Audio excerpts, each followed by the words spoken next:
I'm getting extremely passionate and honestly a little obsessed with trading. So I go off of like how the banks do. I go off of the major price points. I learned how to properly leverage all of my trades so that I'm not going to be going over and blowing my account again. And I just try to follow the trend. I mean, sometimes, especially with these yen pairs, they'll hit you with a surprise. Honestly, it's the simplicity of it for me, because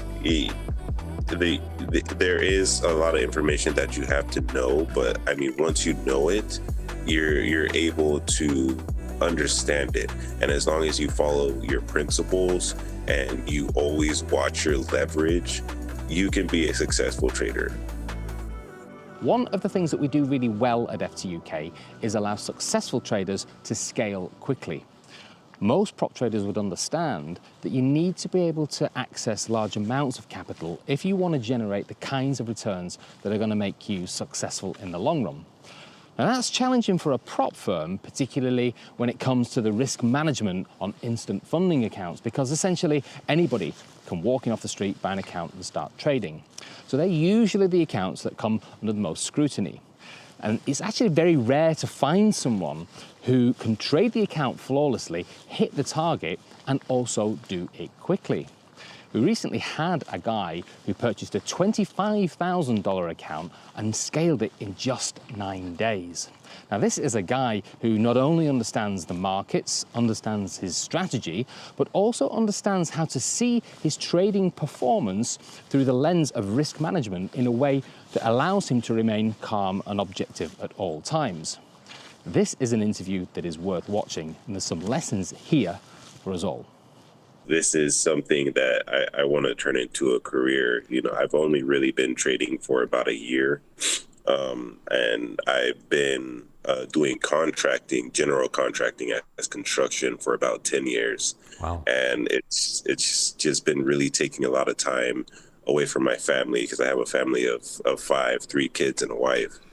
And I'm just tired, and I'm getting extremely passionate and honestly a little obsessed with trading.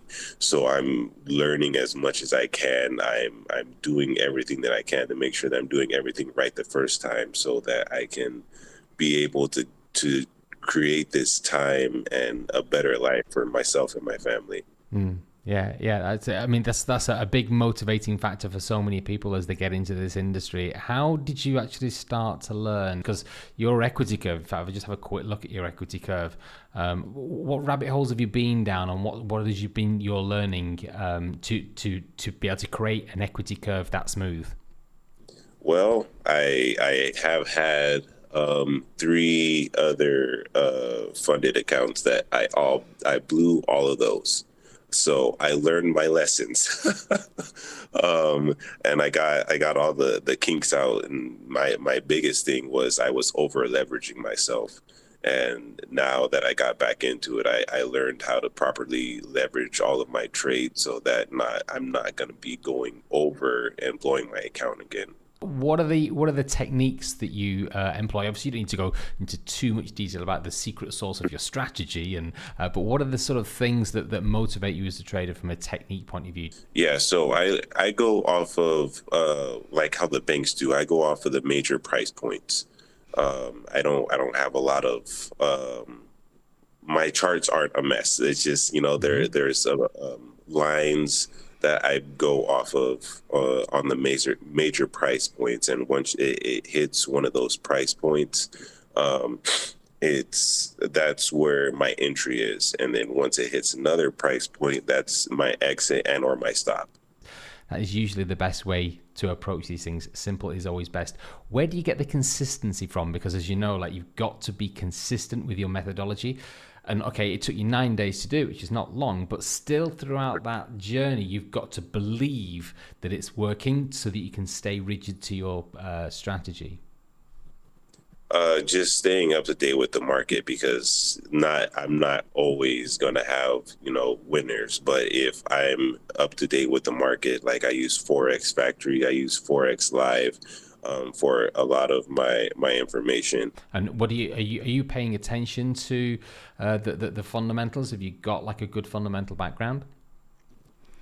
Yeah, so yeah, obviously, if we're in the uptrend, I'm going to be looking to, go long on these positions. And, if it's in the downtrend, I do use the SMAs, the 50 and the 100-day averages.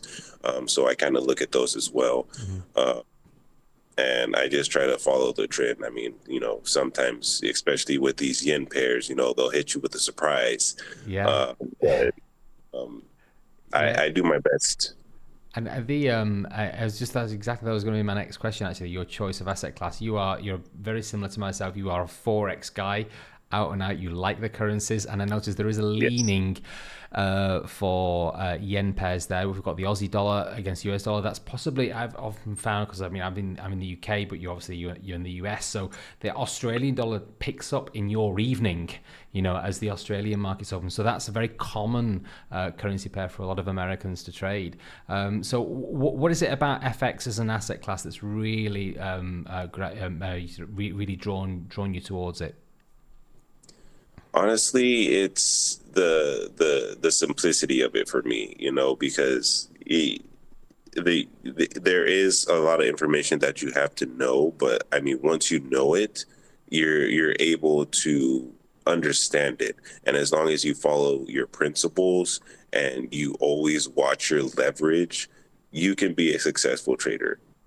It's just you have to make sure that you're keeping your greed in check, because that what gets a lot of people. Yeah, it really does. Yeah. And so have you ever sort of, because the currencies are oscillators, so they do move slightly differently to gold and commodities and the indices. Have you ever experimented with any of the other asset classes, or have you always just focused on FX?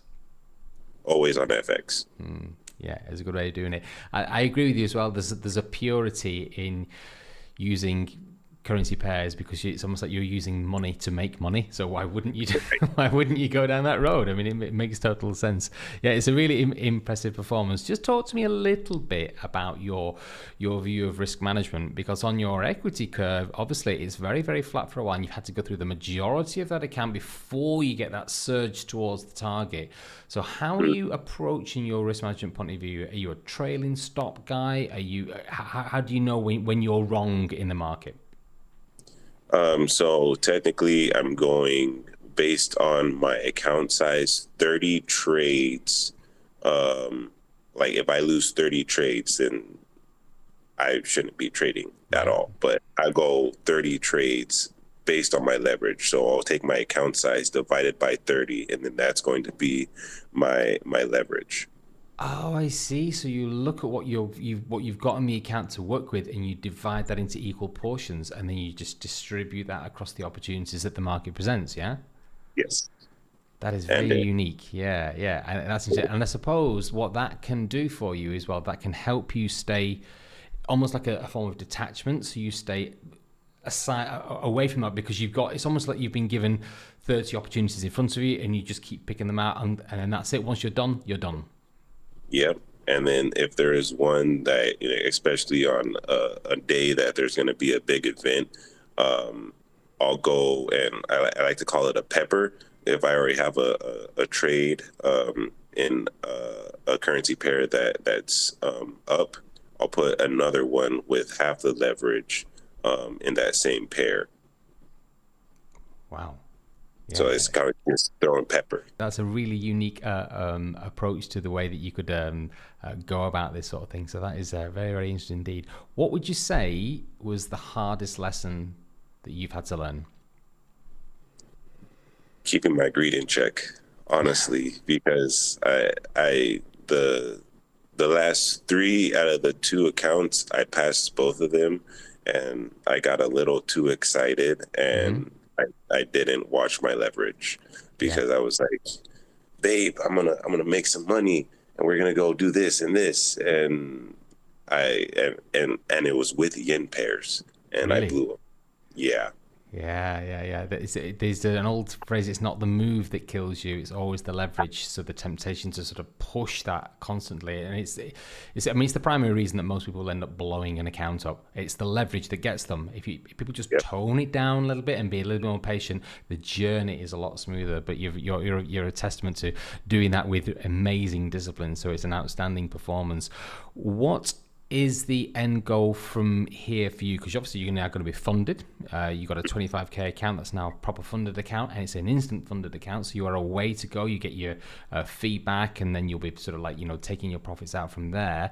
What is the long-term goal? I mean, you mentioned being a career trader. Is that sort of just working for yourself for a period of time? How do you sort of see this mapping out into the future for you? Yeah, honestly, I want to take you guys, because the reason I picked you guys was because of your scaling program. I haven't seen anyone else offer anything like that. It's honestly incredible. And take that, and once I'm making enough to be able to support my family, I want to then start taking the rest of the profits while I'm still trading and start investing that into real estate. Because otherwise there's going to be a capital gain tax I'm going to have to pay on those gains. That's absolutely right. Yeah, it's always part of the vehicle trading to get you where it's not the be all and end all. It's just one of the strands that you can have to sort of like map your future out. And it's interesting that you mentioned the scaling program. Yeah, and it's one of the things that we believe in. That if you can on-ramp people at the right sort of like price point to get them involved, and then they can show the discipline and they can scale from there, you can move up very, very quickly. It's a very important part of what I think like being a successful prop trader is in the long term. The thing is you've got to be the more you scale, the more risk averse you become, the easier it gets. Honestly, there's a temptation for a lot of people to scale and then sort of like just throw it all on red, and that is absolutely the worst thing to do. So if you're able to sort of keep yourself in check like that, you will do very, very well indeed. So yeah, it's what is your overall experience been like with FTUK?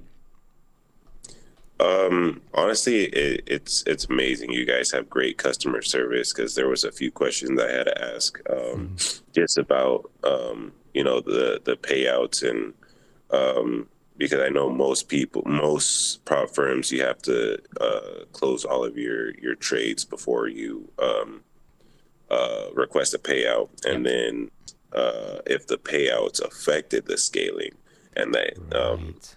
It didn't. And I was like, that's pretty awesome. But you're able to earn money without actually affecting your ability to scale. So you can keep moving once you've hit that target. So you end up with a sort of like a double sort of like line on your chart where you've taken a payout, but your equity or your theoretical equity is still moving up towards the target.